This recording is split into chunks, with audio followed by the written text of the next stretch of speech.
Morning students, आज का हमारा हिंदी 5th क्लास का हिंदी का पहला पाठ है मातृवंदना, मतलब माँ की प्रार्थना या माँ के लिए प्रार्थना। प्रस्तुत कविता में कवि श्री सूर्यकांत त्रिपाठी निराला जी ने यह हमें बलिदान और मातृ प्रेम की भावना सशक्त माध्यम में व्याख्या करके बताया है कि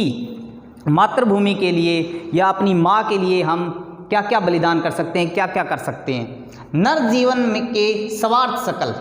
कि जो मनुष्य का जीवन है उसमें अपने बहुत सारे उद्देश्य होते हैं, बहुत सारे लाभ होते हैं, निजी सकल समस्त सारे बलि हो तेरे चरणों में माँ। मैं अपना सारा जो भी मेरा उद्देश्य है, सारा जो भी मेरा जीवन में कोई भी लाभ है, वो सारा अपने माँ के चरणों में समर्पित कर देता है, न्यौछावर कर देता हूँ। मेरे श्रम संचित सब फल, मेरे मेहनत से सींचे हुए, मेरे मेहनत से कमाए हुए सारे फल, जो भी शान है, जो भी लाभ है, धन पैसा कितना भी है, वो सारा तुम्हारे चरणों में न्यौछावर कर दूंगा। जीवन के रथ पर बढ़कर,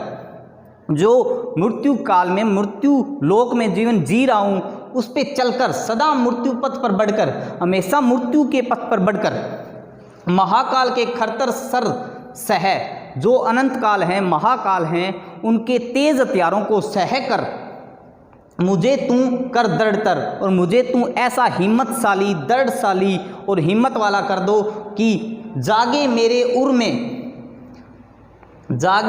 उर में मृत्यु अरसु जल धोत विमल। और मेरे उर मतलब हृदय, कि मेरे हृदय में ऐसी मूर्ति तेरी छप जाए, आँखों में आंसू से भरी हुई, कि मुझे दर्द जल से पाबल बलि कर दूं, कि तेरी मूर्ति जो आँखों में आंसू से भरी हुई मेरे हृदय में छप जाएगी। जैसे हम देखते हैं कि अपनी माँ की आंखों में आंसू देखकर कि बेटा के मन में जो हिम्मत जगती है ना, जो दर्दशाली हो जाता है बेटा, उसी प्रकार से कहता है कि मैं भी यदि तुम्हें आंखों में आंसू भरे हुए दिखेगी तू, तो मैं भी दृढ़शाली बन जाऊंगा, वो सारा तेरे चरणों में बलि कर दूंगा। जननी मतलब माँ, जन्म श्रम संचित फल, और सारा जन्म से लेकर अब तक जो भी मैंने श्रम से मेहनत से जो फल कमाया, वो सारा तुम्हारे चरणों में समर्पित कर दूंगा, न्यौछावर कर दूंगा। और आज का हमारा होमवर्क यही रहेगा कि इस जो कविता है उसको अपनी नोटबुक पे लिखेंगे और ध्यान से पढ़ेंगे।